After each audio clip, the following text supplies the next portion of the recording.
Hey everyone, my name is Carrie Beck Coleman Curse.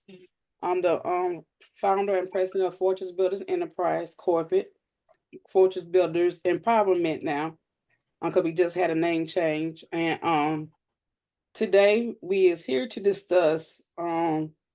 I got a little slight something in my throat, so autism. We doing autism awareness, part of our mental health um features are trying to support each other in that area. Um, Fortress, as the ones that don't know, Fortress Better started in 2017. We are a youth organization. We fight against bullying prevention. And as you know, having any kind of disability or disorder cause you being bullying. And so this is the reason why we try to attack bullying in any forms in any way, stand against it in that aspect. Both of these nice ladies, this is Coco Brooks, Wade Pink Coco, and this is Lakeisha Mikey. Both of these our ladies are parents with children with autism. I'm gonna read you a little bit about Coco. Um, what she had. This is her little bio she gave me, and she could add on after we get through anything she's desired. She says, "I am a mom of six. She got four adult children, autism, identical twins, 8 years old daughters. I am an entrepreneur. I can't pronounce it. Entrepreneur as a full-time photographer and opened a new business this year as a freight dispatcher. I have learned, although no completely fluent in ASL in order to help to communicate with my daughter, which is considered as a non-verbal. Now, straighten that up because I know I messed it up because I'm kind of sick. No. So she is nonverbal. And pretty much what that means, it doesn't necessarily mean that she does not talk. It just means that she does not communicate well. So she's more of a repeater and she just kind of repeats what you say to her versus her actually answering questions that you ask. I do want to that's it's you got two and look like full-time jobs and a full-time mother, so you got three jobs Most with definitely. two 8-year-olds at all together with autism. That's is speaks a lot volumes of who you are. That's a Right. lot. That's a lot. And this is also Lakeisha Mackey, as I said before, and she's the mom and soon to be wife, so she engaged, and the author, and she have a juice business, and she a hard worker. She also work outside the home. She love helping people. She tried to always do what she says. She hate letting people down. She tried to do her best in whatever she is doing. She love her family. She love to travel. She tried different foods. She love cooking. She loved writing. She been writing since she was a kid. She wrote her first book in 2017. Um, the title "The Truth You Don't Know," which is out now on Amazon, along with a few others. And then she also wrote a book about another book she wrote about autism, and she'll tell you about that. And she loved hanging out with her family and friends. Now, Miss Keisha, you can clear that up so I won't mess it up. Clear up what I messed up. And thank y'all So, for joining us, the ones that joining coming in. so I did write a book about autism, titled "On the Road to Saying Bye to Autism," and that book just talks about like my journey, where our journey as a family with our son with having autism. It talks about foods, vitamins, just the whole, pretty much his whole life up until he was 7, I think, from birth, from me carrying him, having him, the struggles I went through. It also talks about women problems that we always go through that sometimes that we don't like to talk about. It's not just all about autism. It talks about many things. Okay, and that's great too. You got a lot of things on your plate as well. You said author, you works on at another job. You're a Hmm. writer, more than one books, and so you're amazing. And you have an autism son. How old your son is? He 14 now. 14, and he's a teenager, so I'm dealing with a teenager not with it. So I can only imagine how that could be. It's Um, crazy. and I do want to thank both y'all for giving y'all time to come in to discuss that from a parent's aspect. Because I know a lot of times the doctors tell we hear about different things, but it's better to be like hands-on than what you Right. hear about it. Because even though they doctors and they professionals, they don't deal with it hands-on with some of them. Per day, right. Right. Right. So let's start off with the basics by saying, what is autism? What is it?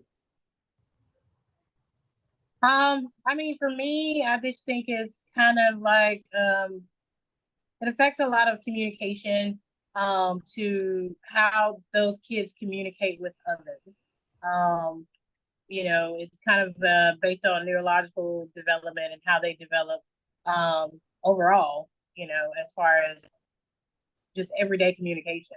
But Yeah. every child is different, so my kid's communication style may be different from another child with autism communication style because I have two that is, I mean, I guess they would be different places on the spectrum. I don't really know because so I kind of see it in two different lights because Skylar, which is the oldest, she communicates very well.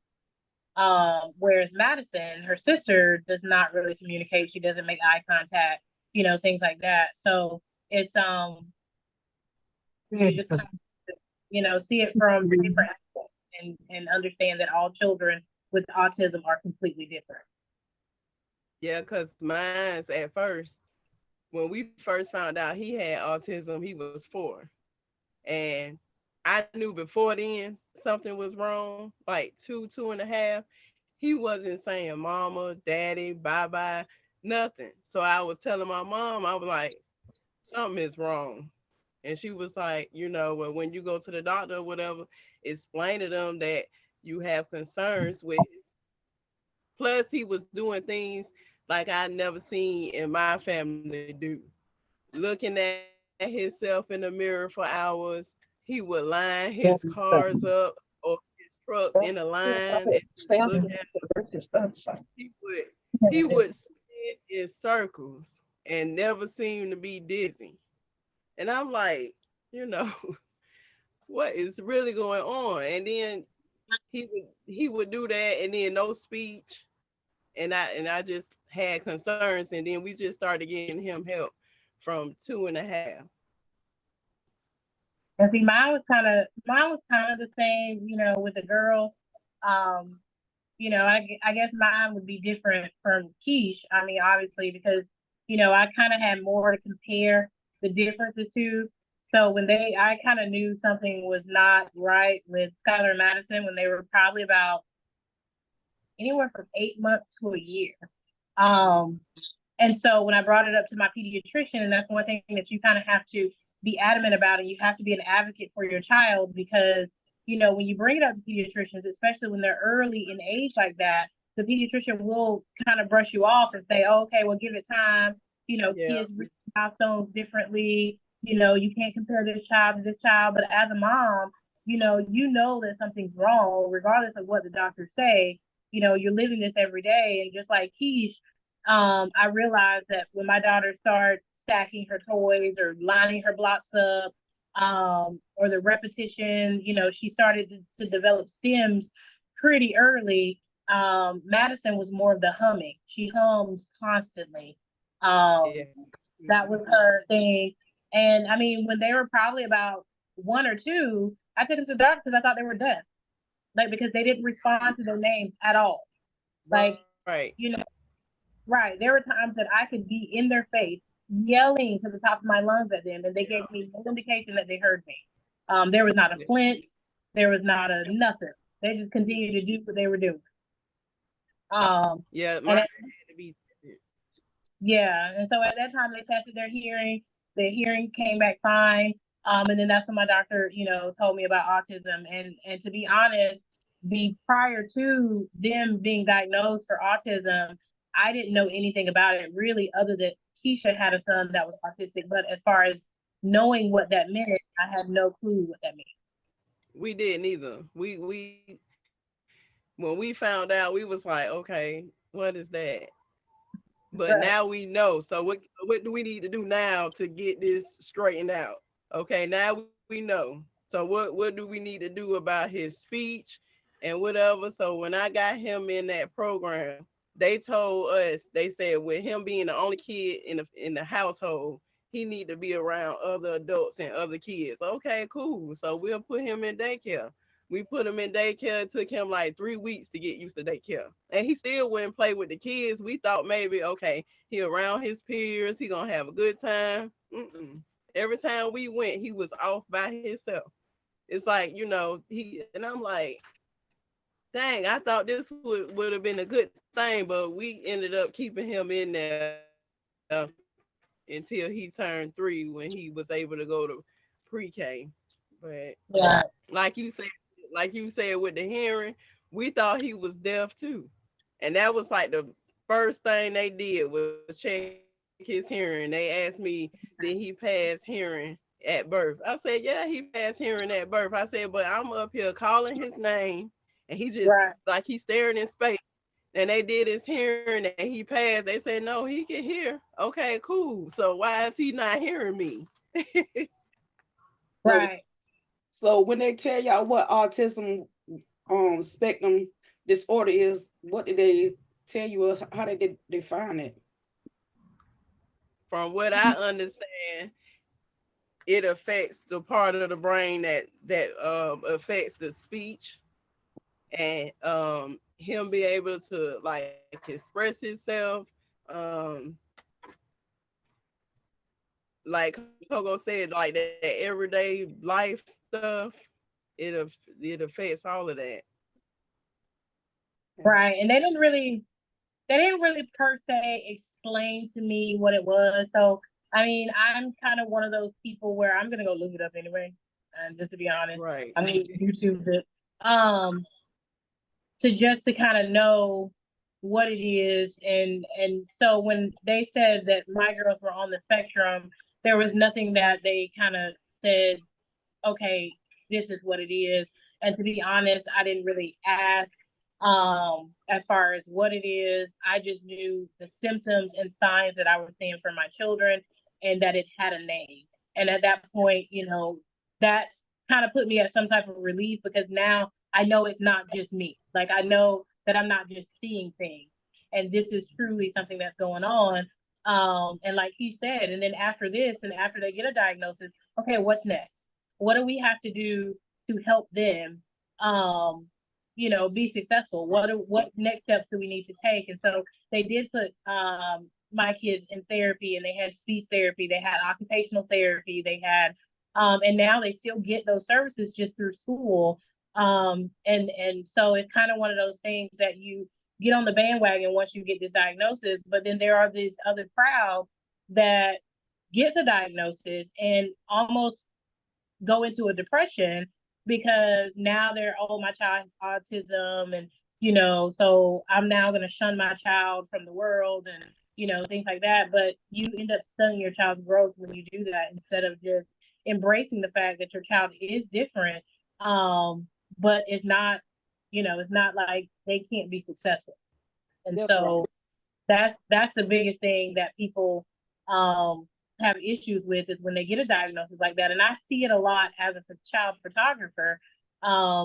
It's kind of like, I kind of compare it to, how you buy a new car, and before you buy that new car, you never see that car.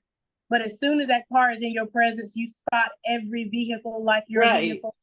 Mhm. Um, and so now that's all you see on the road is those cars that you're currently driving. Like, oh, there's my car. And so I feel the same way when it comes to my girls and being a child photographer, is that I can pinpoint, even though I don't say anything to parents because everybody is different, I can kind of pinpoint actions of autistic children, whether they are being diagnosed with it yet or not. Right. Because they have the behavior. And even though I've met some parents that will tell me later, like, oh, he's autistic or she's autistic. And in my head, I'm like, yeah, I can kind of figure that. But I've met some parents that just don't know and call me later and say, hey, he was diagnosed with, autism. But you get those they have kind of the same behaviors, even though they're not the same. I heard I you would say the you said the spectrum and the stem. What is those? Uh, Spectrum. I don't really have, I would say a diagnosis for like, I mean, a definition for like the spectrum. I think that's just kind of the think it's disorder. just a name. Right. It's just a disorder because, I think like I said, it's a autism, name. right. Autism can be different on many levels. And so, which is, that's kind of what the spectrum is, ranging from this level to this level to whatever. So a child can fall anywhere. So my kids would actually be considered as high functioning autism. Um, because And they they have, said mine's right. So they have autism, but they're high functioning, which means that, they still communicate. And so if you see my daughter Skylar in the street, you would know that she's autistic. but she still had those behaviors that she, Right, because right. mine, even to this day, he always got something in his hand because it keeps him calm. So you always gonna see him with some rubber bands in his hand or some type of string. That was another thing he would do. I'm like, why is he always got something in his hand? It started with tissue. So I said, okay, he get that from Gran. Cause our grandma always got something in her hand because her hand sweats. So see, it was just those little things, and he did everything early. He walked early. Mhm. He crawled early.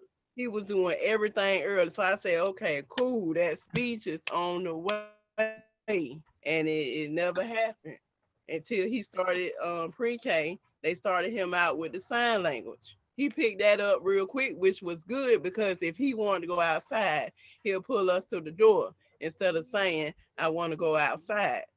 Or he'll pull us to the kitchen when he want a snack. So when she started him with that sign language, he could sign cup, he could sign drink, he could sign more, and he still know those signs to this day. And that helped out so much. And then eventually he started picking up little words. And it's still not, he still wouldn't have like a full conversation with you, but he will put like one or two words together. Right. Still waiting waiting on that, but he still sometimes will not contact you and have eye contact sometimes still. Unless he really like you. Right. He'll look at you in your eyes. But some stuff he still have trouble with. Some stuff he done got much better with, like the hole in his ears. That's no more. Well, Unless unless it's really loud, he'll have his ears closed. The spinning, that's no more. We still struggle with the eating. I take so is any he a picky advice, eater? huh? Is he a picky eater? Very, Okay, yeah. very. And Well, we always took advice on that. If anybody had any advice, now the advice that used to really make me mad is when people used to be like, "Oh, well, just put it on the table. He'll eat it when he get ready." No, he won't. And I'm not finna send my child to bed hungry. right. I give him something else. I'm not finna do that. And then if it was their child, they wouldn't do that. And That really make me upset. I go through that with my girls. They are very picky eaters. They have select things that they will only eat. And they will go to bed hungry. So, and a lot of people say, oh, well, you just spoil them or you cater to them. But in the same token, as a mom, I know the things that they will eat and they won't eat. Like, so for example, Skylar likes spaghetti, but she does not like spaghetti sauce. She, Okay. period. So all she wants is butter on her noodles and she is good. Okay. You know, but it's certain things that they won't eat. Like they won't eat rice. They don't like rice. They like pancakes, and we make a lot of Right. pancakes. And if my child wants to eat pancakes every night, it is what it is. They eat broccoli and they love fruits as long as it's not a melon. Good. At You least know, you can really fruit. right? Strawberries, grapes. They'll eat that all day long, but they will not touch a melon. I don't care what kind it is, watermelon, none of Well, that. I don't like them either. You know, um, so And people say that because people don't understand. And one Right. thing, as a mom of autistic children, sometimes you have to pick your battle. And if my child does not want to eat that, why am I going to start a whole meltdown because I already know that they're not going to eat it? So I'm going to make them something that I know that they're going to eat, and therefore we don't have a meltdown. Yep. We have a peaceful night, and they can go to bed. You Mhm. know? Right. You Right. know Oh, Right. what? Some of the symptoms that y'all said y'all seen in y'all kids, it's the same symptoms that my daughter got ADHD that I see in that. So that's why I asked you about testing, because it seems like it's some of it is same similar to other disorders. mm-hmm. And it's I guess it's the whole sum of y'all said all the things they seen, how they knew that it was autism and not something else. And Right, you will start seeing signs early. right. Coco Yeah. said she started seeing hers at 8 months. I'm not really sure. I don't think I was paying that close of attention to that, but I knew once 2 years old came that something was wrong. Yeah. And see, it makes a So they difference. start early.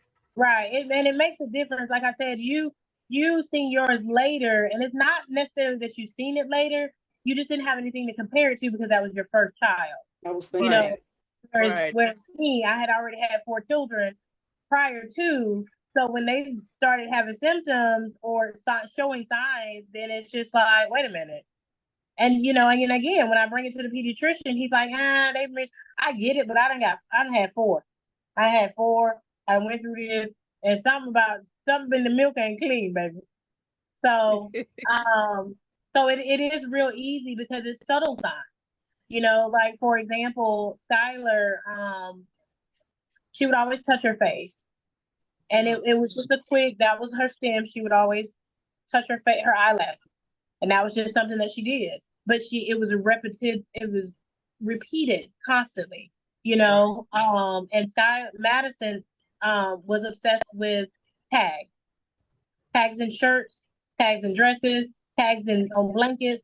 She was obsessed with satin tags, and That so she had to always have one in between her fingers at all times. And so it became a point where I started sewing her tags to the outside of her shirt. On the that hem of her shirt, I would sew her tag to the outside of her shirt so it'll always be there. That's right. awesome. That's And how so, he was too. When we would be feeding him when he was smaller, but like you said, we ain't had nothing to compare it to. Like your right. shirt right here, like if it's a knot in your shirt, he would just be rubbing on it while you feeding him his bottom, and we just Mhm. thought, oh, he all right. Right. Yeah. And so now it's just, she always liked to have, she would do, where she would put her sleeve and then she just rub the palm of her hand, Hmm. So it's just small signs like that that they call stims or stimulation. Yeah. The worst one for me is the chinning. That one, baby, The what? chinning. So what chinning is in a autistic child. So Madison chins, and pretty much what she does is she takes her chin and she sticks it in my forehead. And Some that's how kids, you do a kiss, no, that's chinning. chinning. Oh, Yeah, they're looking for a stimulation in the jaw oh, line. It's what she. okay, okay. It's almost like somebody mauling you. Have you ever been mauled with Yeah. your knuckles? That don't feel good. Not at all. Right. Not at all. And so I brought it to my pediatrician. Some autistic kids like to use anything with, how do you explain it? Anything with skin and a bone underneath. Yeah. So like your shin, your forehead, somewhere where it's kind of hard. Um, and that hurt. I ain't gonna lie, it hurt. So Cause they I brought it up to my pediatrician, and he says try using the palm of your hand. So when mm, she started, I say no, we're gonna use mommy's hand. So we use this part of my hand. Um, and that worked for like 2 seconds. And then she like, nope, let's go back to the forehead. No, ma'am, that hurts.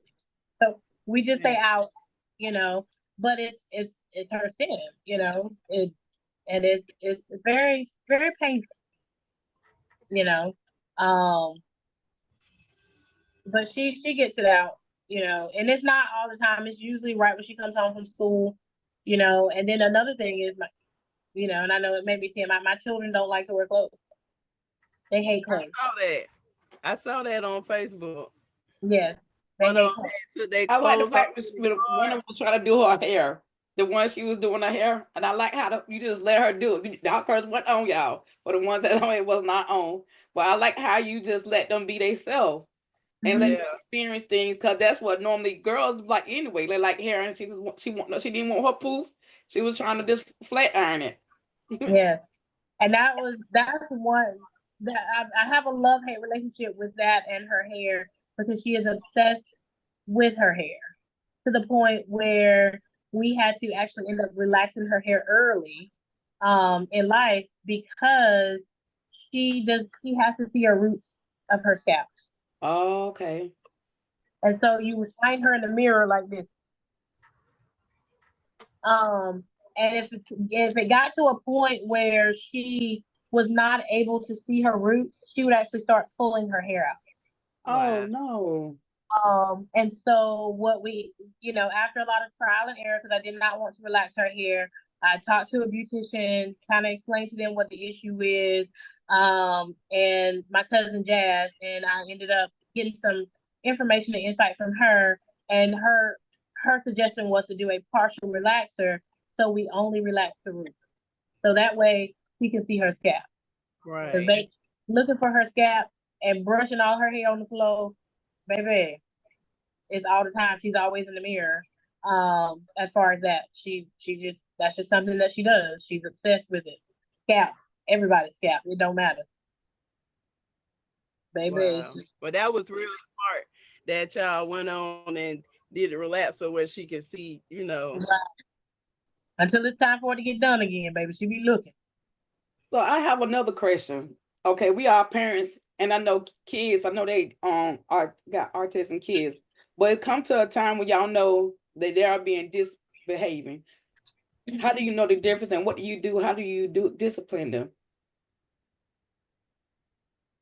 Well, depends on who you ask.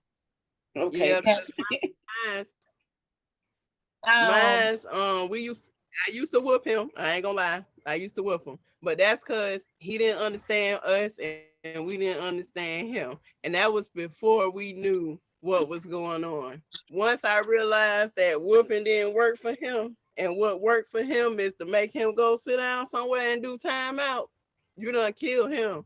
You would think you did whoop him. So making him sit down in his room with nothing to do, that works for him because he don't like to sit down and be still and not do nothing. He want to keep doing this all day long. be That thinking don't about. bother me.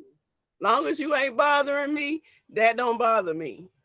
So doing that, making him do a timeout and sit down somewhere, that works perfect. I ain't never had to whip him no more after that.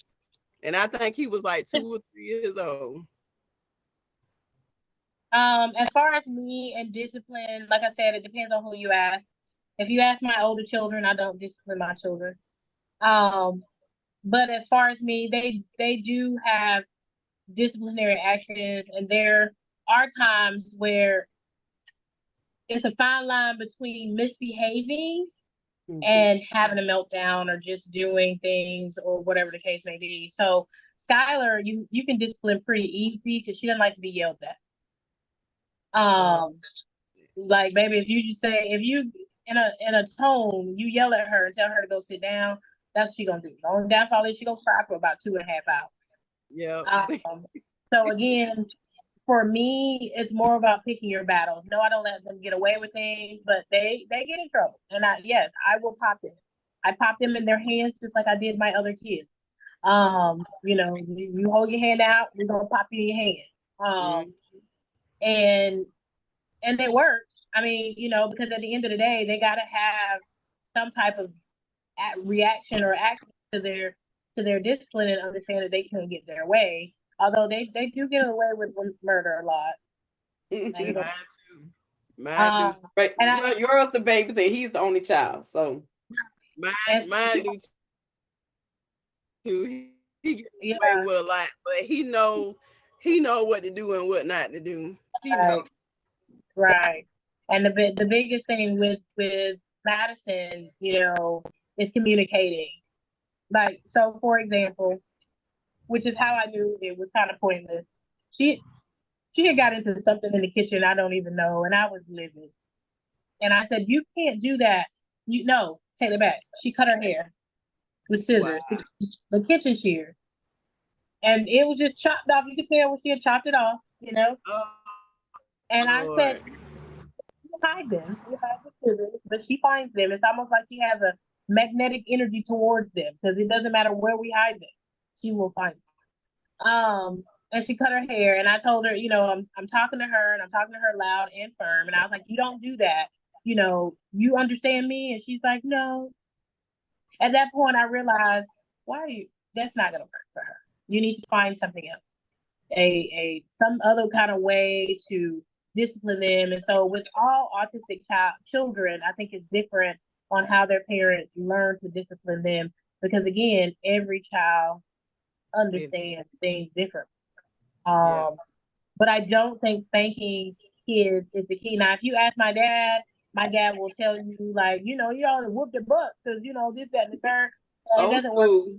doesn't work that way. And so, and in his mind, you're babying them or you're favoring them. And I bet you they'll learn if I just spank their butts. But like I've told my dad before, what he needs to learn is that all children don't work that way. And I don't really want to hit them because they don't understand, they don't really put two and two together. If you start hitting your children and then you tell them that they're not supposed to hit, Right.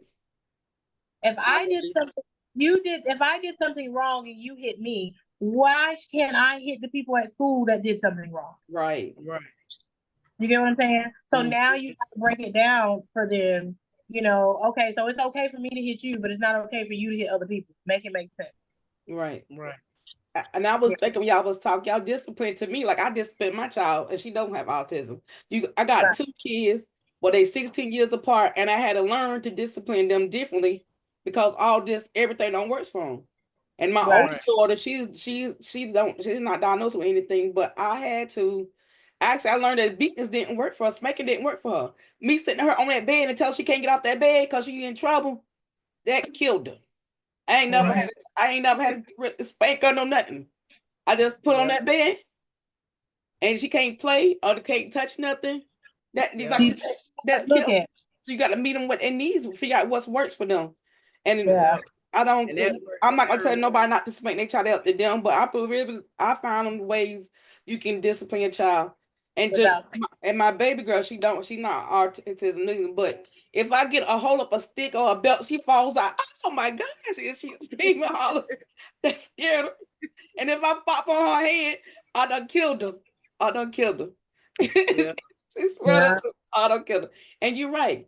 How can you tell a child not to hit someone and you spank? I believe you can use talk to them and there's ways of punishing them and find them meet them at their needs. Not and it may be times where you may feel like you have to spank your child. right, But I wouldn't advise anybody with a child with autism to do that. You got to. I love how you start off with, but you got to find out how to make them successful as adults. And that's my next question is like I learned that it says I have to answer that. go ahead. Hello, everyone. Hi. hello, Introduce Hi, yourself, please. I'm Vicky Kears Bargeron, and um, I'm a homeschool mom. My husband and I are ministers of the gospel. We also do training for corporations, and we also train individuals. But one thing, the most important thing that we do is that we are mothers and fathers of our children, but mothers and fathers of all of our children, and of all of our children, and we love children. I currently homeschool at this time, but there was a time that when my children were in traditional public and private schools, I volunteered. And so one of my specialties was with children who had special needs. And I find children who are autistic on the spectrum some of the most my gosh, genius. Geniuses, they are the smartest. They are, oh my gosh, they think 30 steps ahead of you. They Yep. may be able to socialize according to what we say the standard is, but they are the most brilliant children that I've ever met. And that was my happy place. And even with my children, we taught our children just like the scriptures say, you go after the least of them, the ones that nobody's playing with, the ones that may need somebody. That's who you speak for. And Right. so even when I would be with children, my children would come with me. Can I do my morning time with you, Mom? If you're going to be subbing or if you're going to be volunteering. And to me, it's like the sister said about, you know, certain things you just can't do with them because they may not interpret it that way. They understand well, but in their own way. Right. Like those of us who may know a spiritual language, and there has to be an interpreter, but for them, sometimes they understand each other well, and some of them are nonverbal. And Mhm. I learned that even with some of the verbal children, oh my goodness, we would communicate with our eyes. We would communicate with our that we would communicate with just gestures, and there was never any verb. Now I would verbalize to them because I needed to do that for me, but they could do it with each other. And then Right. what the mother said earlier, well, is just like our, the, all of our kids, there's something that motivates them. I had a child that loved math, could do math, wanted to play with blocks, wanted to do computer. But I knew if I needed them to do something else before that, I had to say, now, you're going to want your computer time. Now, do we need to take that away so that, we can get this ELA done or we can get this done? Oh, no, they didn't want that. But like you said, like each of you said, there's something that motivates them in Mhm. every child. There's a motivation, even for us as grown people, as parents. There's something that motivates us. And when that thing is withheld from us, we tend to, we want to get it right. And one thing I want to say, they are pleasers. They really are pleasers. They want to make you proud. It seems like they're acting out, but they're just showing that's their way they communicate rather than us saying, oh my goodness, not again. They may Right. fall out. And sometimes I will fall out with them. Yeah, Well, this that's what we're doing is today. Okay. And then look at me like, I like, Right. oh, I do that too. That's how we used to do our little babies when they little, when they start crying out. You start crying out, and they be looking like, what? Oh, what? confused. What's wrong Yes, with yes, I'm a you? fall out too, absolutely. And Mhm. two, one of the main things that I did, and I'm gonna get off of this, but one of the main things I would do is like most of my kids had a spot that they like soothe. Now I had one that had to chew on like it wasn't a pacifier, but it was something, or he would chew on his clothes. So we had Mhm. this little thing to put in his mouth, and people ask, and they would be I asking, got one of them. "Oh baby, that don't take that away." And I'd be wanting to walk in and do all this. After a while, I say, "Dude, that's the he's probably he can tolerate anything after just chewing on that thing all day. That baby's immune Yeah. system is good." Because it keeps them calm, like my son with his wristband. There you go. There you Yeah. go. See, my daughter had my nonverbal daughter had headphones for, I think she wore her headphones for about 4 years, give or take. When she was constantly in her headphones, morning and night, she slept in them. She didn't do anything without those headphones. Baby, we went to the beach and she still had those headphones. We had to dump the water out when we got back to the hotel. Um but now she's graduated and we got to the point where we made her take her headphones off for about 15 minutes a day, and then she could put them back on, or we'd take them off just to see how long she noticed that she doesn't have them on. And eventually she just kind of grew out of it where she didn't need them anymore. But I think it's because I bought her some new ones and she didn't like them. He So, had to have headphones too in school, like when they went to the lunchroom, because it was too loud in the mhm. lunchroom. So he would My have, son did too. and then he had to have a weighted cap because they said he liked that pressure on his head. So he had to have a weighted cap.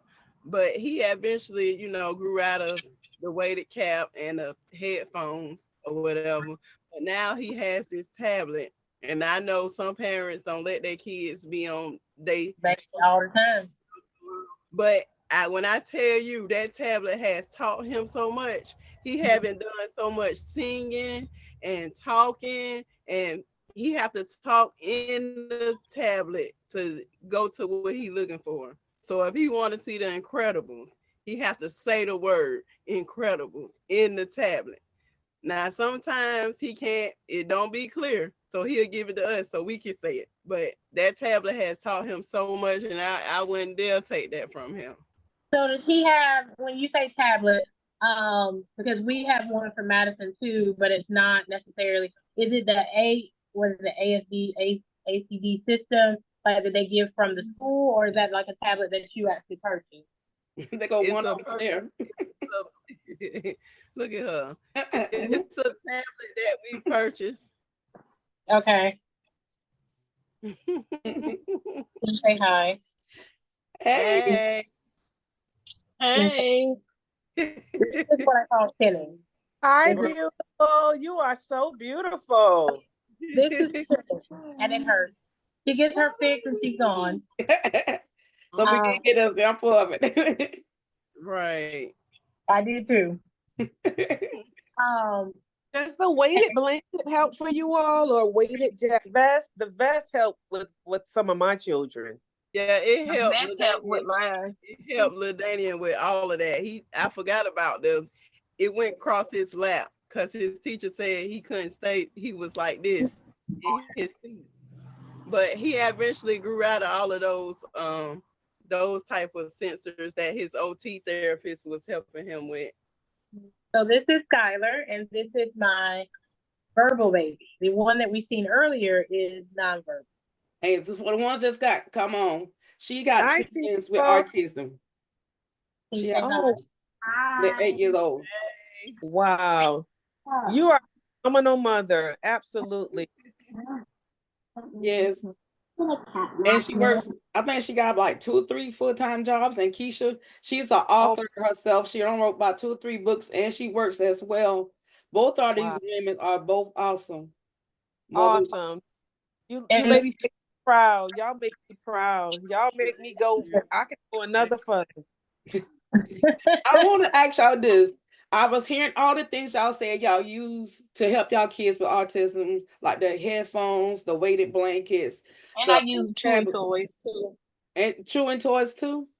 So is there somewhere where people that they watch this where they can get help with these items? How do y'all yes, your own I know somewhere. Right now, I'm currently going through Dr. Michelle Zena here in Statesboro. And she's a regular doctor. She the one that diagnoses kids like with autism or something like that. So that's a specialist they have to go to? And it's in her office, she has a lady that deals with that. You have to fill out the information with the lady. She'll help you fill it out. You can do it over the phone with her, or she'll mail it to you, and she'll sit with you, or you can take the information to her, and she'll help you with it. And they'll send it off, and they got a grant where they help your child get all these items that you need. Now, I do know one thing that helps me out a lot is sensory swings. Maybe those things are a blessing. You hear me? Say it again. What is it? They are sensory swings. Okay. I bought mine off Amazon because during COVID, we transitioned half of my garage into a play area sensory room for my girls. So it has a padded floor, and it has different sensory toys. Like we had a ball pit, or things that will kind of help with that. But when they're in a special program at their school, and their school has a sensory room for kids with ASD. And in that room had a swing. So Madison is obsessed with swinging. She'll stay on a swing for 45 minutes flat, and she's good. And so what a sensory swing is kind of like a cocoon. It's made out of fabric. Mine is hung from the ceiling of my garage.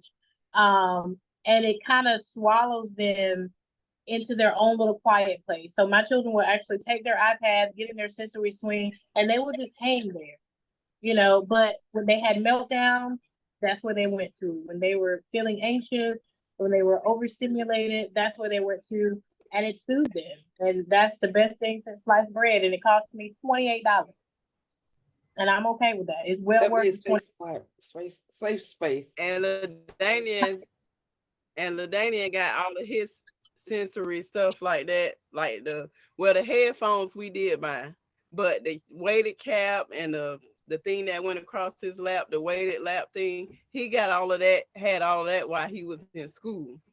Right. Now the only thing he used now is his rubber bands. We have to keep rubber bands in the house, and that's about the only thing he used right now as far as sensory stuff. Now I will tell you the girls' weighted blankets we actually bought from Target. Okay. They were LOL. I don't really know, but they were weighted blankets that we had on their bed, and then we have another one that we bought from Ollie. They're just regular child 25-pound weighted blankets that we just put on their beds when they're asleep. Because it helps them out a lot, and we drug those heavy things everywhere. Mm-hmm. But it worked, and I wouldn't take nothing for it. Right. Advances carry about emoji at your hand, wave up, you can speak. Yes. That's my twin sister, y'all, for the ones that don't know. Hey everybody, I'm Benja's Dr. Careyville Mosley. I have my doctor in Christian counseling. I'm also been in the healthcare for 18 years. Dr. Zena is a pediatrician who has a kids psychology that works in her practice that works with kids, the youth. So that's just to help my niece, Adriana. Hey, Thank sweetie. you, Auntie. You welcome. Love y'all. And my heart and not my heart, but I admire everyone who have kids with autism. In a previous marriage, I had a child with Down syndrome, which is different from autism. It's totally different condition that but those people with autism and Down syndrome are special people that God give kisses to. That's how I describe it. And those people that God bless us with, if God bless those type of people with special people. Those people, God don't give those type of people to anybody. When God give those people those, I mean, you are special people. God will bless you with those type of people. Yeah. So just know that you are special people. God will bless you with those type of special people to care for. I was reading right here. That's all I just want to say. Thank you, sis. Go ahead. I was reading, it says 1 out of 36 children in the U.S. have autism. And we know the classroom, most time a class have like 20 kids. So they let you know each classroom there's one child in there have autism. And there's be learning and you been telling us the things that y'all been experiencing. Each one of y'all got different things and experience and having y'all children with autism. I learned that there's too much not different with like regular kids. You just have to style. Right. You just gotta have a whole lot of patience. Oh yeah. Yes. A whole lot of patience. It does. And the bad thing about it is a lot of people, I wouldn't say every parent, but there are a lot of parents that don't get their children the things that they need, or even though their child has been diagnosed with autism, because they don't want to face the music that their child is different, then they don't pursue other things to try to make that child successful, because now they're worried about how people on the outside are going to view them. and their children. But you know, at the end of the day, that does a disservice to the child, because what people fail to realize is there is a very thin line between children with autism and a genius child. Right. That's that. And so the average autistic child has something that makes them unique in their own way than any other autistic child. So, you know, just like my daughter, Skylar, literally, baby, she was saying shapes that I didn't even know by the time she was a year, and I didn't teach them to her.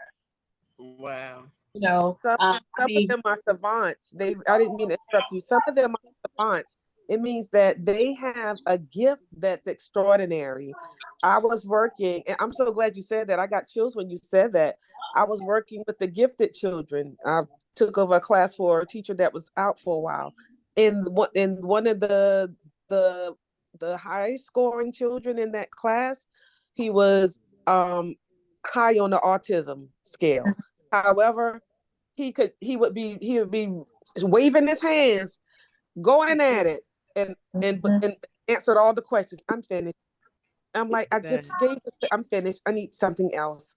I said, Lord, help me, Lord. and it's like that. That's why I try to let people know that, because some people just don't know, you know, because Albert Einstein was autistic. Mm-hmm.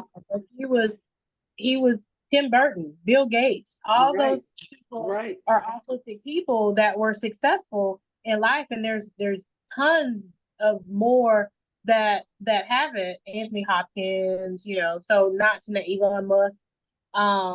So it's just all about, like they say, a lot of architects are autistic. Right. Now the difference with my children, so my kids were born out of IVF.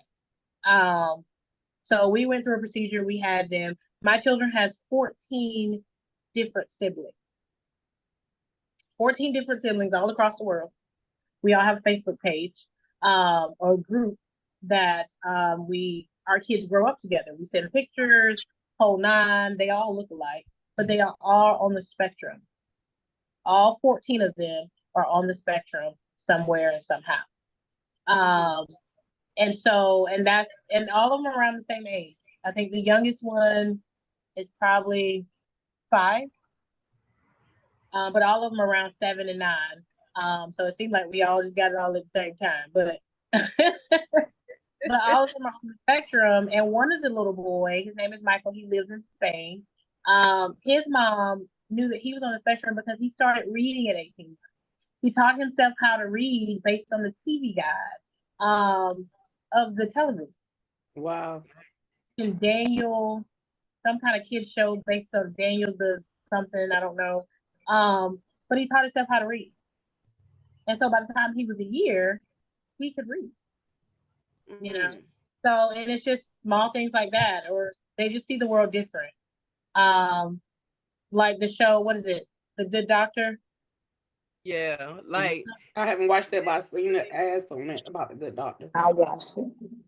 that's funny you said something about the Good Doctor, because LaDainian told his doctor about a year or so ago that he wants to be a doctor. And so where he at now in school, they gave him some pictures, and all the pictures that he picked out was helping people. So it's no telling if he's going to be a doctor or something in that type of field. He always helping somebody in class. If a student need help, he be the first to get up out his seat and help them. So I'm just excited to see um, how all of that is going to turn out. Right. And the goal is to not to stunt your child's growth. Is to embrace them and embrace their talents, because you know it's too many of us that try to, again, shun them, and so you don't let them live, I guess, per se, because you know, don't let autism define your child, you know, at the end of the day, because it's, again, it's, to me, it's not a disability, it's more of an ability, you know, to do better things, to see the world different. Right. Because it's no telling how he would see being a doctor totally different from how we see it. He would help his patient totally different than how you would think. And you don't have to talk to me to save my life, other than how you doing it, what you here for. Well, you heard that. You Right, ain't got to do it. you don't have to say a word, long as you saving me. You ain't even got to ask how I'm doing. Right. I'm Amen. doing very well. Okay. Right. You know, I know one thing I love about Keisha as well, like she made juices. Her son didn't eat certain things, and that's my nephew by my husband. And I remember when they come down, they just come down every year for Thanksgiving. And she'd bring his food for him because he wouldn't like to, he didn't eat certain things like the Thanksgiving food. And she learned how to make juices to give him the things that he used, like the fruit and vegetables that he wouldn't eat. And I thought that was so neat because he drinks those. And now it came from that. So now she sells it all over the place now. People order Yeah, her juices for more than just for her son. She made it's not one of her businesses. yeah, Wow. he always had a hard time. And like I was saying earlier, I take any advice you all have on getting him to try something new, but he will not eat fruits and vegetables. Mm-hmm. And growing up, my grandma didn't play that. We took our vitamins, we ate our fruits and our vegetables, and you gonna eat until it's gone. Well, in his case, he won't. So you know what? If you're not gonna eat it, then you gonna drink it. And I don't care if I have to stand here and do a song, sing a song, do a dance, whatever. You gotta drink it because you cannot go through life without eating fruits and vegetables. You can't. Yep. Y'all hadn't So seen, but he's really tall and healthy.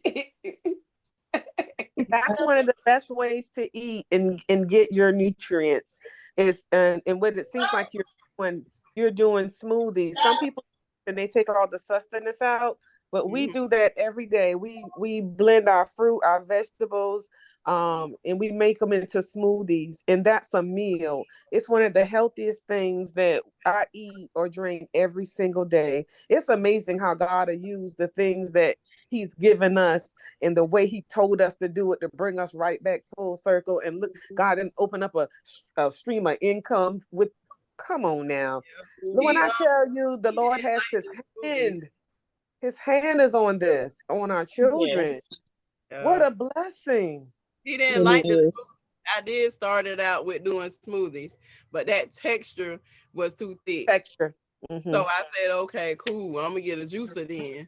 Get a juicer, get a strainer, whatever you have to do, like you said. But it worked. It worked. And he is so healthy. I bet his immune system is so good because he's getting everything that we get because we don't. A lot of people don't go. Lord, let me go get my apple. Let me go get my orange today. Let me go get my my celery. He's drinking some of the juices you make because she makes a good amount. So the one that he'll drink, he won't drink all the other ones. He'll drink the kale and spinach, which is green. So that's my green juice. And then I have a fruit juice. I have a beet juice. I have a ginger juice. I have a carrot juice. And now my new one, strawberry. But the idea came from him and not wanting to eat. So I got to get some kind of way. And she get orders from them. I know people that when they found out, but she had sent some to us one time, and somebody seen some, and then I think it was my pastor, and she wanted to order. And she was like, "What? She make these?" She said, "This," and she said, "Better than the what they call that juice in the naked in the store." Yeah, that's because it's better. It's better than that. Right. That's because they add sugar. They probably add water, all that food coloring. See, mine. No, whatever you get out of that fruit and that vegetable, that's what you get in that bottle. I don't add no water, no food coloring, nothing. That's the Garden of Eden right there. That's awesome. That's how we do ours, sis. Keep it up. Thank you. Anything y'all want to ask these ladies before we get ready to go? I want to end about, and we did that, how child can still be successful.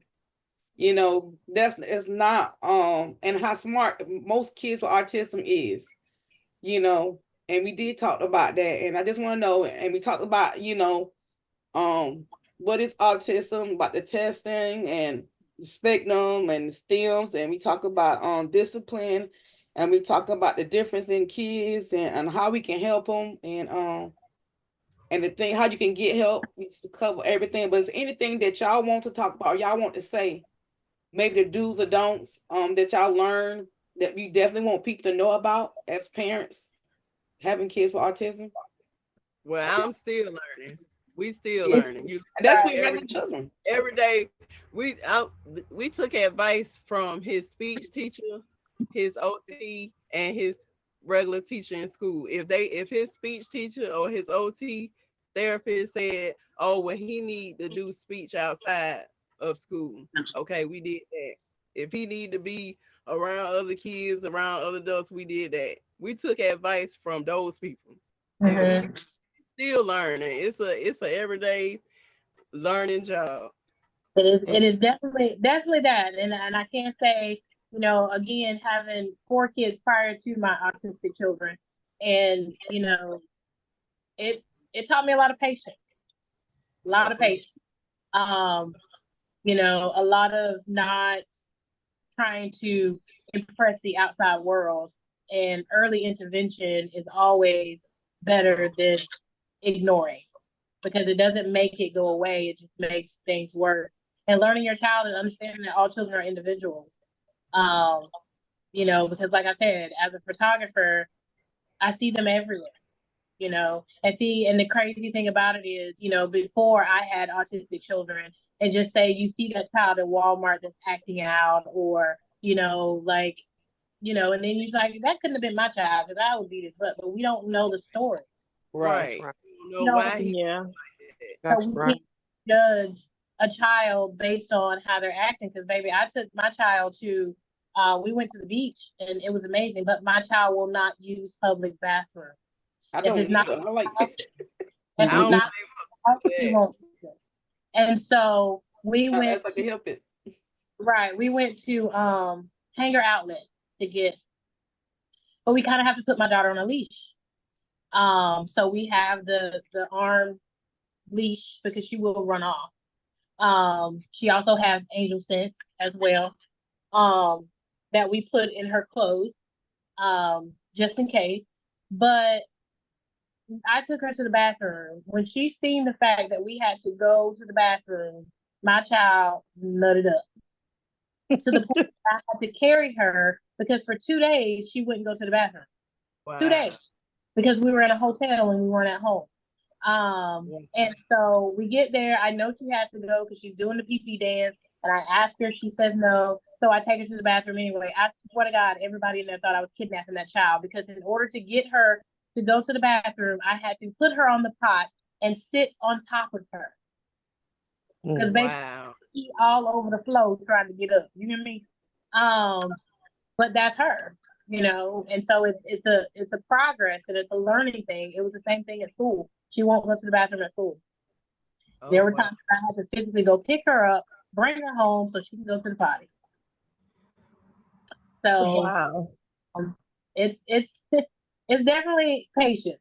You know, it's definitely patience. Now she still won't do public bathrooms, especially in a restaurant. So if she gotta pee and you know she gotta pee, guess what? It's time to go. Yeah. It's time to go. And he 'Cause, used to act up real bad too in public to the point we wouldn't go nowhere.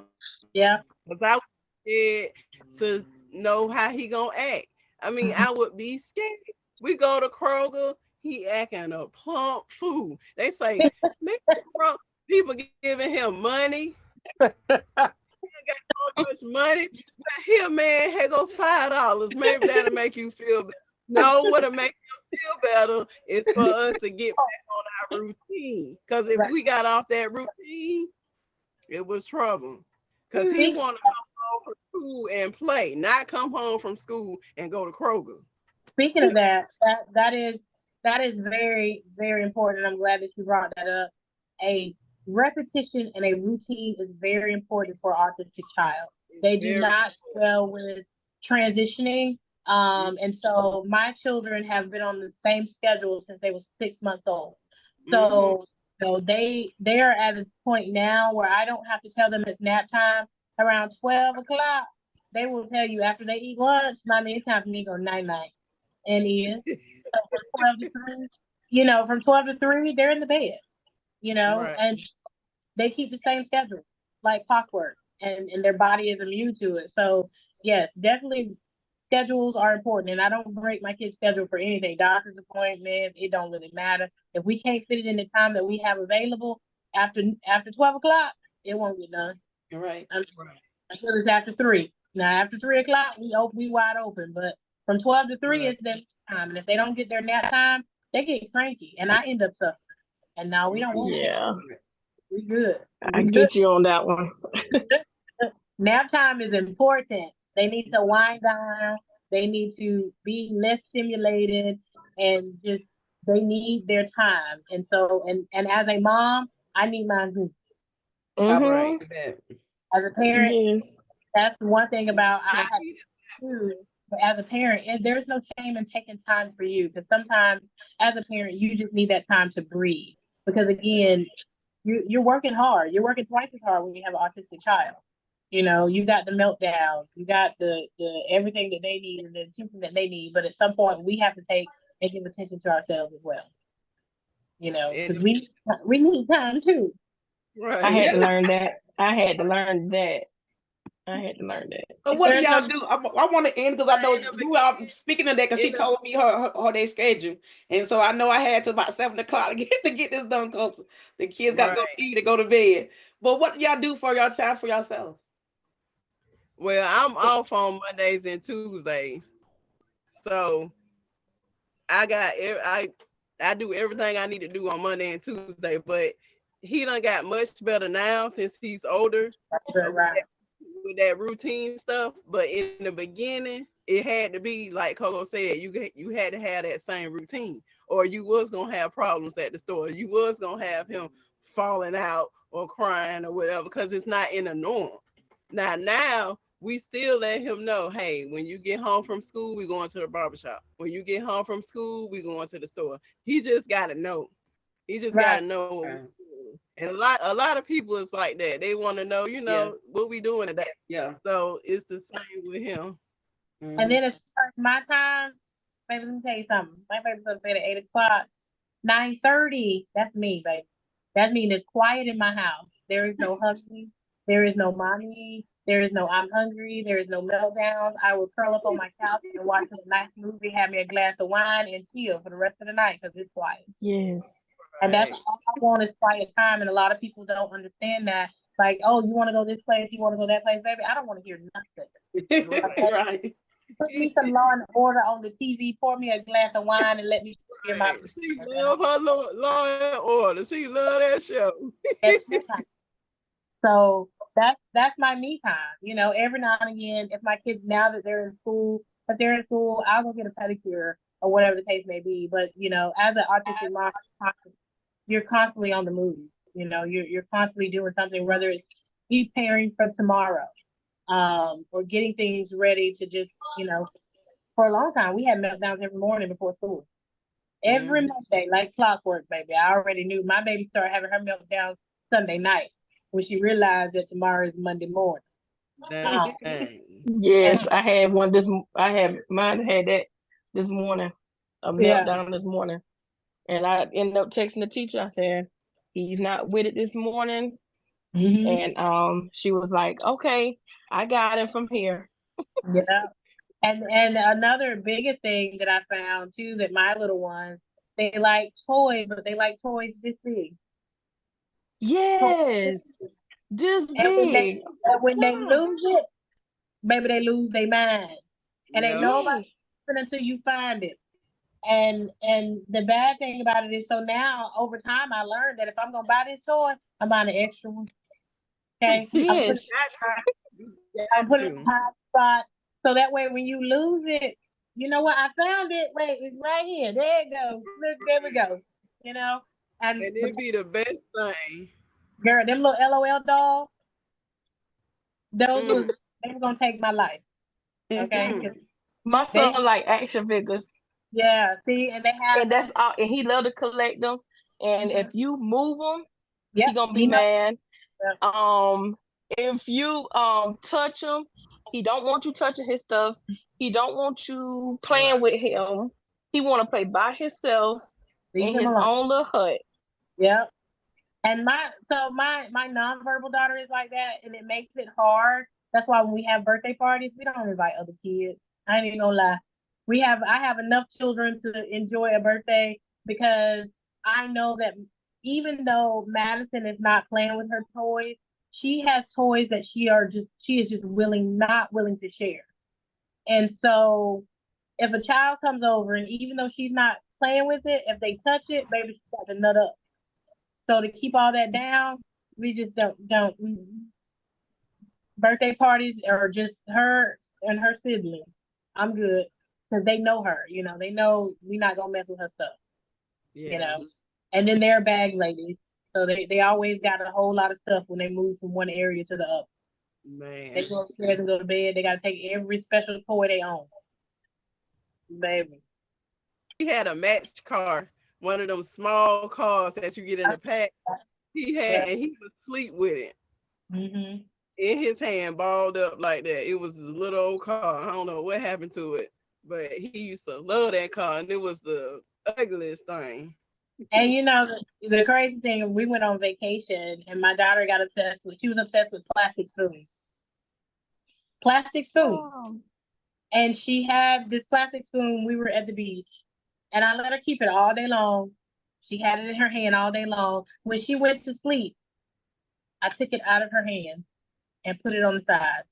Baby, do you know my child woke up looking for that plastic spoon? Like, where? Somebody just stole my plastic spoon. Don't worry about it. I got it right here for you. Right here for you. That because they tend to fall in love with non-toy items. Yeah. Like straws. Yeah. One Christmas, we bought my babies a whole bunch of straws. And they thought that was the best thing in the world. So they were in heaven. Yeah. So it's a challenge, but all parents just stay with it. And there's a lot of Facebook groups on raising parents with autistic kids. There's some parents with autistic daughters that are very good groups where you can vent and not feel some type of way because you feel some type of way, people that's not prejudging you because you're stressed out or not judging you because you feel a certain way, and people that you can kind of get advice from. So I encourage anybody to tap into that as far as that, because I'm going to need it, especially because puberty's already started. Right. Been started. Right. So just be glad you got boys. I got two boys and 3 girls. Boys probably say that we should be glad you got girls. Girls probably say you be glad you got the boys. Yes, we're glad you got boys. I'm trying to explain it to mine already, and baby, they ain't trying to hear it at all. And it's just trying to explain to them how their bodies are changing, and they got things and things going on, and so I'm at a point in my life now that I know the cycles is about to start, and so I'm trying to figure out if I'm going to let nature take its course or intervene nature, and so at this point I just don't know, because I can't even imagine trying to do that for a little girl. Right. No. Right. So yeah, that's kind of where I am in my journey at this point, because I know it's coming. Yeah. Soon and very soon.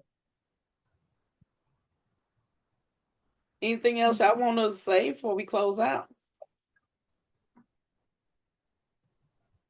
Well, just pray. I did a whole lot of praying in the beginning, because I did beat myself up a lot in the beginning. I did blame myself a lot. I'm like, okay, maybe I work too much. Maybe because I worked up the whole time till I had him. A couple of days before I had him, I was still working. I almost had him at Burger King. So I'm like, maybe I worked too much. Maybe I did this. Maybe I didn't read enough. Sing ABCs enough. So I did a lot of crying in it. I did a lot of praying. And I know some people don't like you to say this, but I did take it as a problem. Okay, this is a problem. What do I need to do to fix it? Right. As As most So parents do. I did. Yeah. Most It was parents, hard. and I mean, because I mean, I took it as a problem. Like, oh my God, something's wrong with child, and like you, I blamed it on different things. I had an amazing pregnancy, but of course my children were born via IVF, and so I'm just like, maybe something happened to them before they put them back. I don't really know, so, but at the end of the day, at some point, parents need that time to go through that time, and that's okay, but you got to pull yourself up from the bootstraps and just be like, okay, what's gonna be our move moving forward? How can we allow our children to have the best life for them? And that way, so we can get some rest too, because baby, we already have been through the struggles, and we're gonna continue to learn. So, like I said, I'm not as fluent as I want to be, but we learned ASL for my daughter. Um, and so I'm not as fluent, but I can communicate. She can communicate, and my youngest son can communicate as well. And so my goal is for everybody to know ASL. And my youngest son loves it because we be in Walmart talking about people. I ain't gonna lie to you. But we got to heard because we know ASL. So it's good. It's a good adventure. Yeah. What do you? I love today and y'all ladies coming on telling me yes. I'm willing to give up y'all time and let us invade y'all family life and hear y'all truth. And I know y'all very busy mothers and parents and educators and business women, entrepreneurs, and I appreciate everyone coming. Even the teacher that can Miss Vicky that came in because from the teacher spectrum and uh Andrea, my niece Andrea for another parent with autism and my sister Carabelle which and like she said she do good counseling, Christian counseling, and she a nurse and she been on like she said 20 something. I think how long she said 18 years. I think it's been longer than 18 calls the year she been doing this because our oldest kids are 31 and she been doing this for Bond since they was 4. So her math is off on that. Off on that a little bit. And I just want to thank y'all and I appreciate it. And I will be sending y'all a gift card in the mail to y'all, showing y'all my appreciation for Fortress Builders. I thank y'all and I appreciate it. And Thank Miss you for having me. Thank you. thank you You're for welcome. Thank and you. Thank you. I'm Miss so glad I saw your text. God ma'am. bless you all. Thank you for having me. I'm so glad I saw your text. I was in the middle of a lesson and I had a text message. The Lord knows what we need. This encouraged me. Bless This you all. is Blessings and supernatural favor over each one of you. Amen. Love you guys with the spirit of Christ. Amen. Amen. This helped out a lot. I would like to Amen. have more of this. I would Amen. love it because it's like knowing that you're not alone, You're not alone. and in different situations. No. And, sometimes my back be against the wall a lot of the times. But I press my way through. I pray. Yes. I may can't get to church a lot of the times. That probably helped me a little bit more. But I do pray. I do know the word. And this is very encouraging to me because it get hard when you have, you got two. I got 5 kids. So 2, my boys are on the autism spectrum. And, and then I got my girls.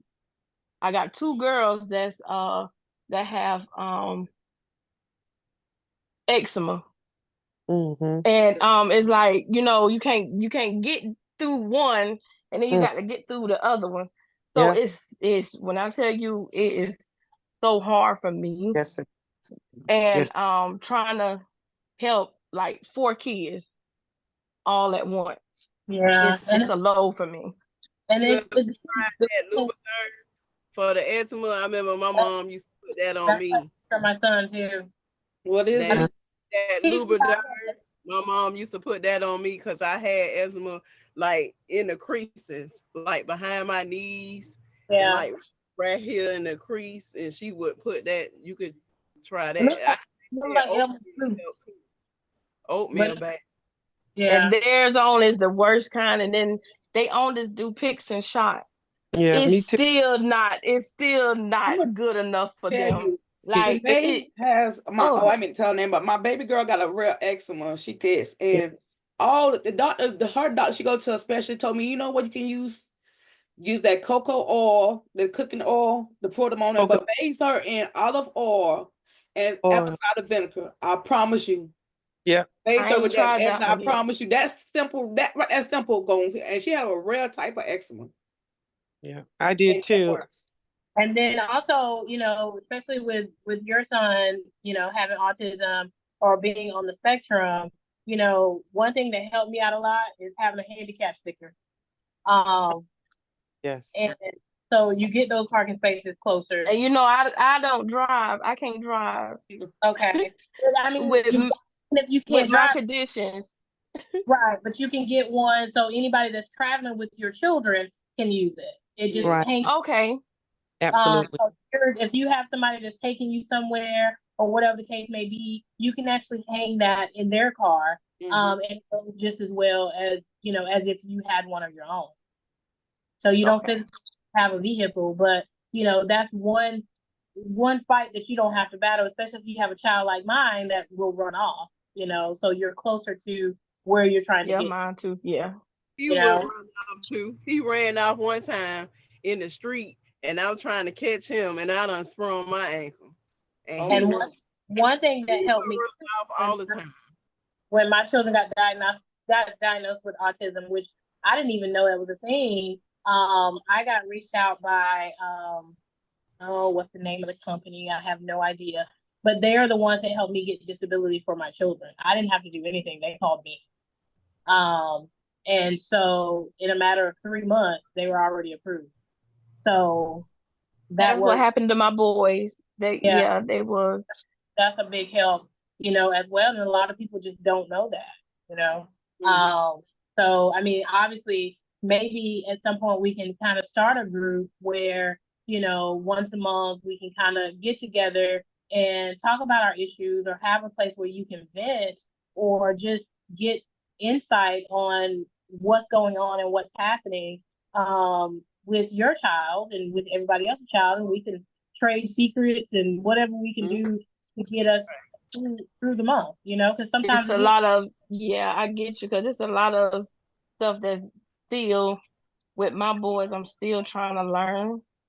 And I get so many phone calls from the school, and I'm like, oh my gosh, like what's going on? When I get over one hump, then there go another one.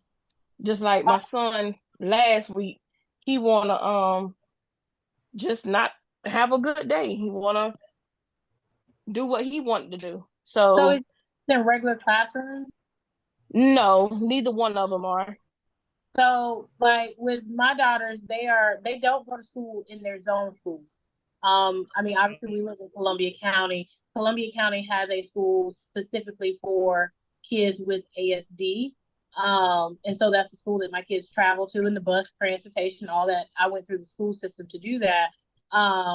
But they do well as far as working with them. My girls have an entire team at school. Not just their what is IEP, EIP, one of those things. Not just that, they have their occupational therapist. They have, a STEM room. They have, like, if my daughter has now, they send her to the STEM room. Right. Wing or whatever it is that she needs to do, to calm herself down. She's a screamer. She yells. Her teacher knows that. Both of my boys do too. Yeah, they know. Yeah. So I got you. Is her thing. And so when she gets to a point like that, then they have an aide that takes her to the STEM room because they know that the swing calms her down. So absolutely, it's all a matter about the school system and how they handle things. That's so true. She's right about that. And LaDanian, he had his own team too when he was in school in the beginning. He had a whole team, like Coco said, and the IEP, you do that every year when you have, which is IEP is a big meeting for the teacher, the speech, the OT. Y'all just talk about y'all child's, well, your child How to goal for deal. that. They Right. gonna help them. So he don't go to the school, and the school he go to is not in the district also, because he has to go to a school that can accommodate his needs. That's Right. right. And so a lot of it is sometimes depending on what district you are, what school system you're in, they're just not equipped to handle the needs of your child Right. adequately.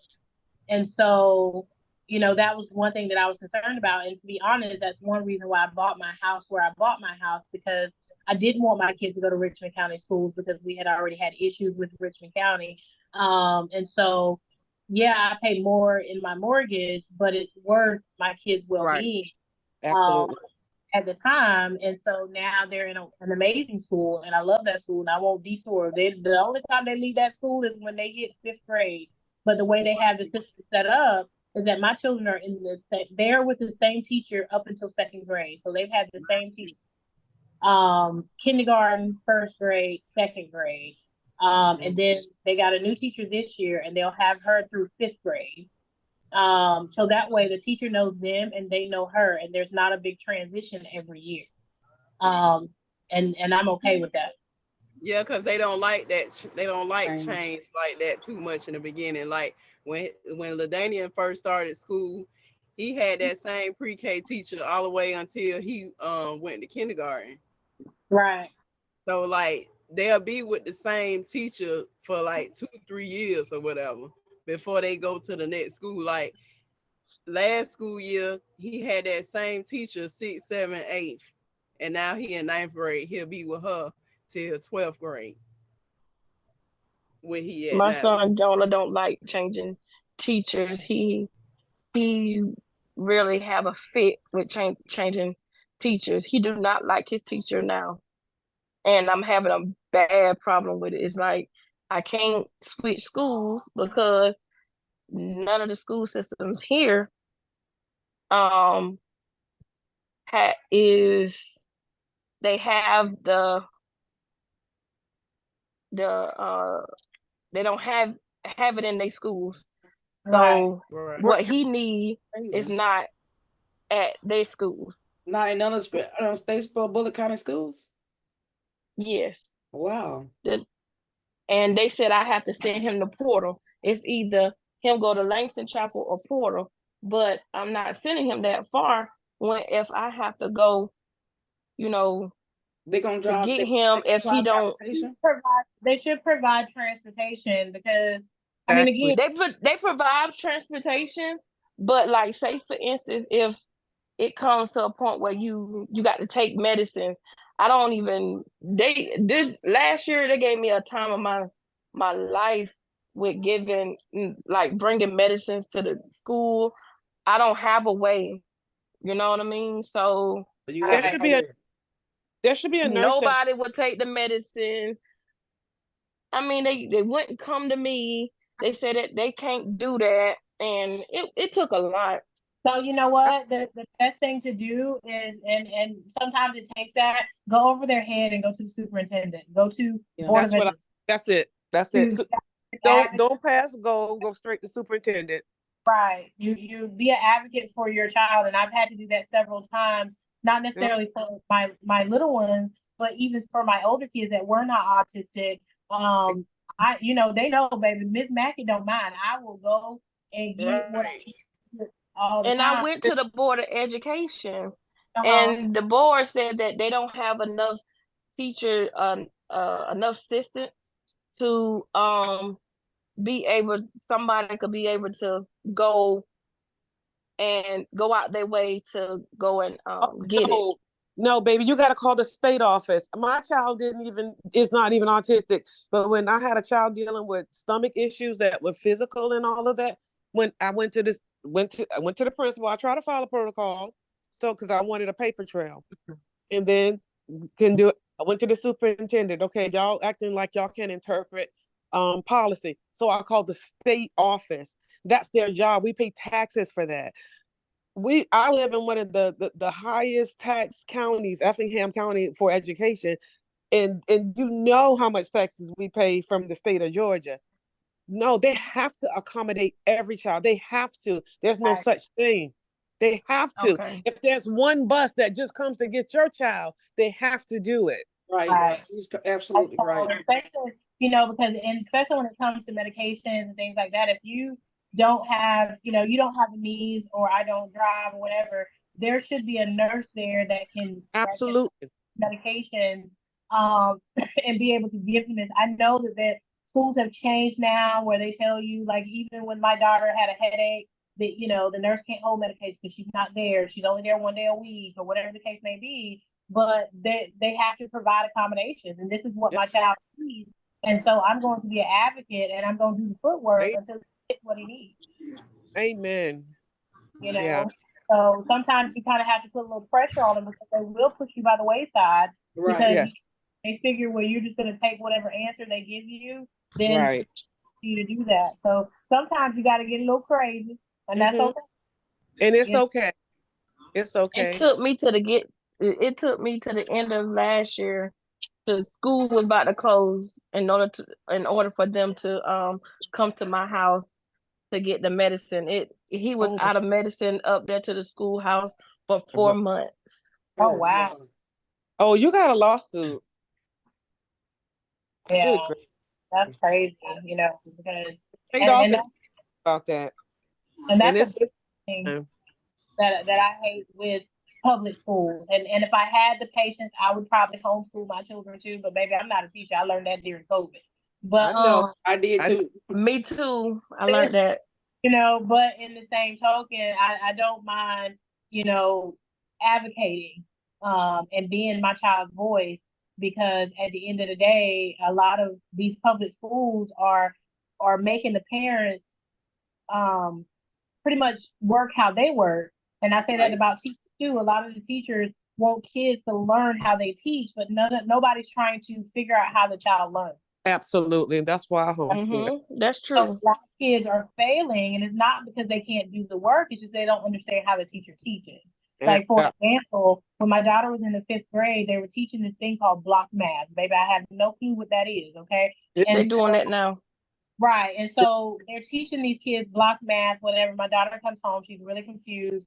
And so the only thing I can do is teach her the way I know how to do it. And she Yeah. caught up and she did well. And when she got back to school, the teacher gave her an F on her work, although she had the Yep. same answers that the teacher had. But Because because it was she knew the work, how it was explained to her, her teacher was just like, well, I can't give her credit. Well, baby, we going over your head, because what you're not going to do is give my daughter a 0 because she don't understand how you do.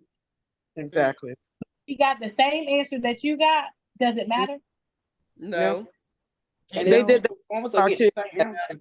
That's why they created standards. They did that to hold our kids back, because my children I was teaching them their history as well. Y'all are not going to sit here and tell me that these are the only people that discovered things. And my children know the truth about certain things. So they were taught that. First, they were marking it wrong. And I was like, no, ma'am, I'm sending them a dissertation and gave them the corrections. And then they came up with standards the next year. The child has to learn it exactly the way the state of Georgia or the federal guidelines say. And they did that to hurt our children. They really Right. did. Mm-hmm. I mean, it's the same thing with standardized tests. So when you think about standardized tests, you know that this test is given to all the children. The same test Right. is given to all the children. But the problem that I have is that all the counties are not up to par on Exactly. where the children are. So there's a big jump in Richmond County schools versus Columbia County schools. And if you take a child out of Richmond County schools and put them in Columbia, you can take a straight A student from Richmond County Yep. schools and put them in Columbia County, and they will struggle because they're not at the same level. The teachers aren't teaching at the same level. And so the standardized tests go the same across the board. So And how are you how to pass a standardized test when the school itself is not even meeting meeting the goals to teach the child the work of the test? Absolutely. So that's the only thing that you know that I had issues with, and which is again why I pulled my kids out. Baby, I used to drive clean across town to take my kids to school just so they'd have a better academic education. Not to mention, so they're not in predominantly African American schools. I wanted my kids to be more versatile as far as that, because I feel like, and I not to put a stigma on African American schools, because that's where I went. I mean, there was no white people in my school, but I feel like the teachers feel that their parents don't care, so I don't, and so they don't Right. these kids. They don't try to learn these kids. And I'm not saying that's all teachers. Right. It makes a significant difference with Right. just a small handful of teachers that don't care. Mm-hmm. Right. It's been like that since I've been in high school down there, Coco, at in Augusta. When I just high school, all schools. The teachers that LaDania done had here, I wished I had. Yeah. That boy done had some great teachers that will break their back to make sure that he understand and that he got all his therapies during the day. And it Right. wasn't like that in Augusta when I was in school in Augusta. Them Right. teachers did not care. They did It not. it makes a difference. And even when I was volunteering, because it was my heart to do, you knew as a volunteer, I mean, it would be times certain children I knew, like I had a baby with eczema. I deal with eczema. And that baby, she couldn't get her work done. She wanted to do it, but she was so distracted because her skin was peeling. I never Mm-hmm. had on all black. I let her, I set crisscross applesauce. I used to do my own kids like this. I put her like in a womb, like I put her in my lap and gave her everything, and I just did butterflies. All my legs were killing me. My whole body was covered. It looked like I was white. I had on all black because her skin was flaking that bad. I rub her down in lemon balm. I even had some anointing oil too. I was just praying over. But certain things like that, because that school cared, it makes a difference. Like Miss Coco said, if that school cares, you know. So we Right. got to do something for you to get your boys in a place where that school cares. Right. Because they're going to do Different. everything, even if it's a volunteer, they're going to do everything in their power to make sure your children thrive, because it's nothing they can't do. That's one of the things I wanted to say. Don't allow anybody to tell you that there's something your children cannot do, because they can. And the law accommodates them. There's a federal law, the ADA, the American Disabilities Act. You cannot discriminate against people with disabilities at all. And the law is open for them, because the law, when they were telling me about my child being able to come to school, that, well, you want her to come to school, but then y'all said she can't come to school because she's homebound. But you want her to come to school, but let her come to school when she can come to school. So that law had to change because of my child. It had to change because it was written. They couldn't interpret policy. I said, well, okay, well, I'll interpret it for you. Well, let's sit down and talk about it. Mm-hmm. So don't allow anybody to tell you that your children can't have, because they can. Right. And you already worried. I got you, because my oldest daughter that got eczema, you know, it took them a minute with the schools, because I kept fighting because she needed her grease. She have to have to allow her to put her grease on her order to go by the day, because if not, she's either gonna be itchy or she's not gonna be able to do her schoolwork. Mm-hmm. So I understand what you're talking about. Yes. And you already worry enough. Like right. I worry, like especially in the beginning, I worried myself sick about him. He started going to school at 3 years old. Wow. This big, getting on the school bus. Little old legs had to have help getting on the school bus. So every day he got home from school, from pre-K, I take all his clothes off and I search him from head to toe, checking bruises and scratches, because he's not talking. So he can't come home from school and be like, hey, this boy hit me and I got a mark, or my teacher hit me and I got a bruise or whatever. I check every day. But then, oh my gosh, yes.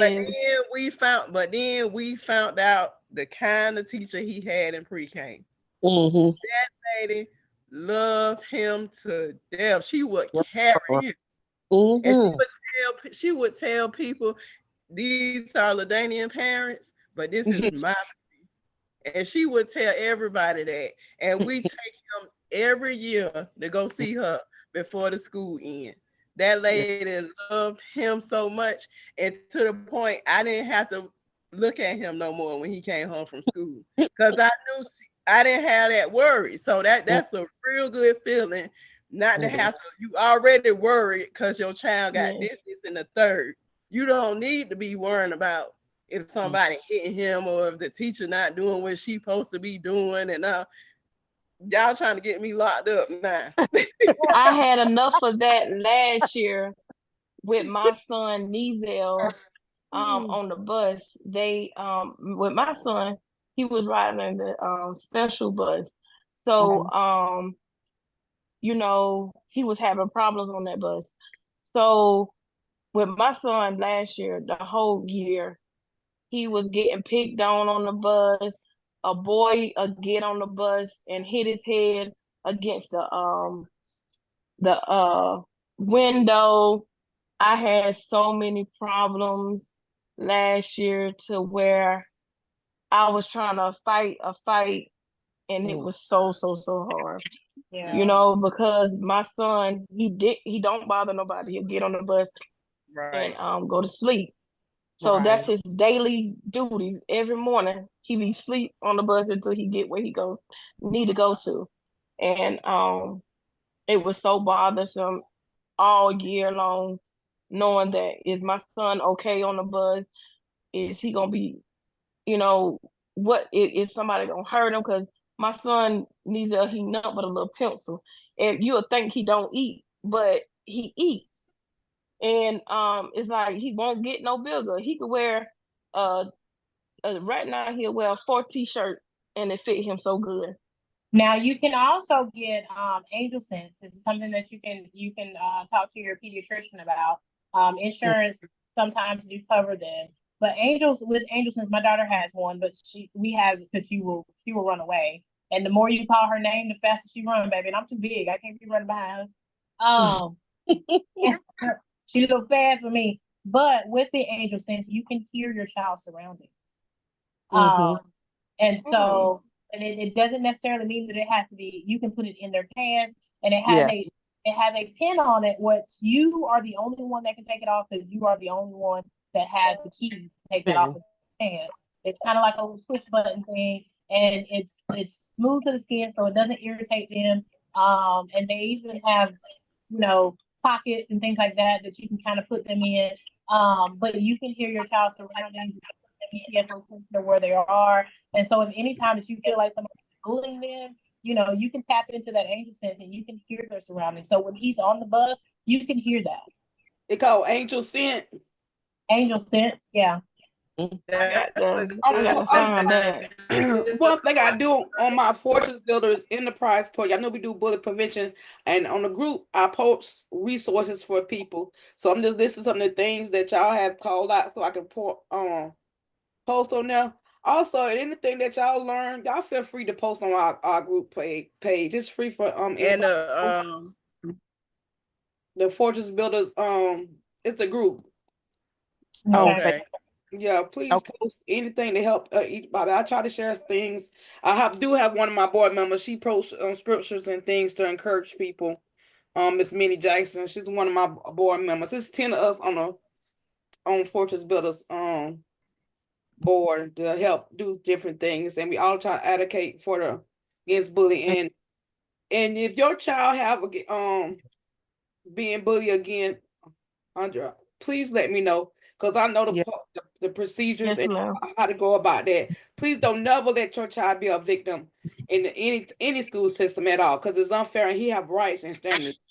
Amen. And I fought this battle for my own daughter, and we won. We had to get it all the way to a lawyer, and I know lawyers that do it for free all the way up to Atlanta. That's right. I got you. So and the program that helped us in the beginning with LaDania was Babies Can't Wait. I don't know. Yeah, if y'all have. I heard about that too. Yeah, they helped us out a lot. They would, but now my son is on the bus with his sisters. He's more protected now. They protect him. So until my daughter, she in fifth grade right now, so she gonna be there on the bus with him this year. You know, this will be her last year with him, and then my other daughter will be with him one more year until she leaves. and then it's just gonna be just him. It's gonna work out. We're gonna make sure. Yeah, they love to pick on my boy, but he wear the nice clothes that y'all wear, and what's the point? I don't know why people just want to bully children. I don't like it. Most kids be bullied because they've been bullying. They learn to bully kids because they've been bullying. They think that's the way of protecting themselves. And the one thing I learned too about kids that being bullied from my experience with Janae, for some reason, Statesboro state law, school law is the child have to be bullied one child have to be bullied that same child 3 times before they can get in trouble. That's sad. Yes, and by the time that one child get in trouble, they find out that one child stopped bullying that child, another child done seen it and picked up on it. That's it. And that's how she was completed bullied over and over again till got to a point where she was endangering herself. And there has to be tolerance for that. And I've been fighting for that policy to change. No tolerance. And now they finally moved her out of the Statesboro High School. At the time last year, it was all the school system was full. I know I talked about that. But they said she couldn't move to another school. I was willing to drive to any school like y'all to get her to so she can feel safe. But they told me that all the school was full and they couldn't. So they came up with a special program for put the kids in that's being bullied. So they moved them now out of that. And guess what? She's back to herself where she loves school. Wow. And the teachers there love to teach. They found teachers that actually move. And most of y'all, and that's this year, she got 3 of her old teachers that she had coming up in this. It called self now. Yeah. So what they do, and the kids, all them kids that's in there have been bullied because I fought. I kept writing to the board of education. I kept going. I got a lawyer. They had to do something to accommodate my child because she's in the right.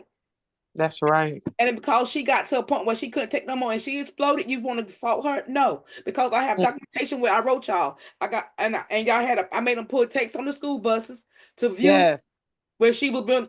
She had rights, and y'all not gonna kick her out of school just because she exploded when she got repeated bullied over and over again by not for the same person, but multiple person, and y'all didn't do nothing about them other kids.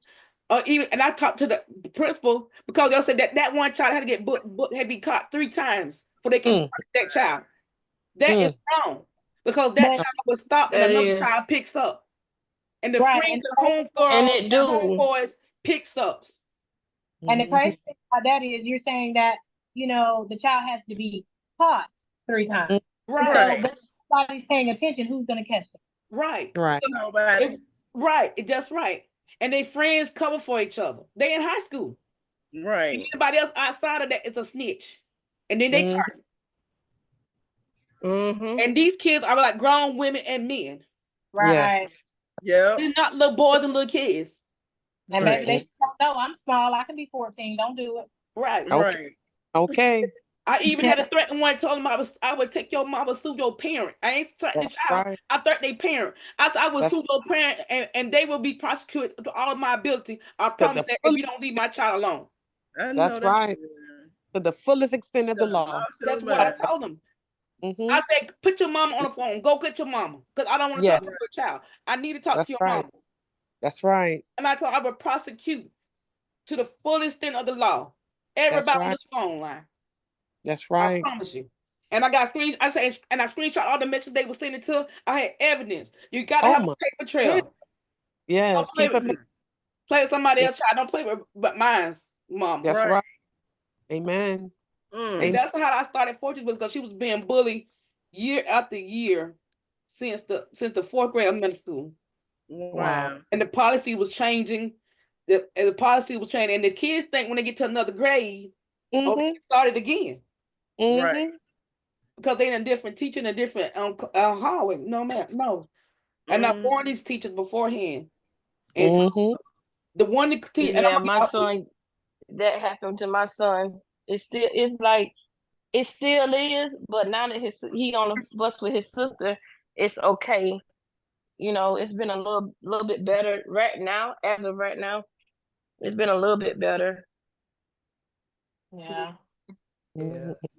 So I didn't intend this to be this long, but I'm glad y'all Amen. been this long and we were able to encourage each other.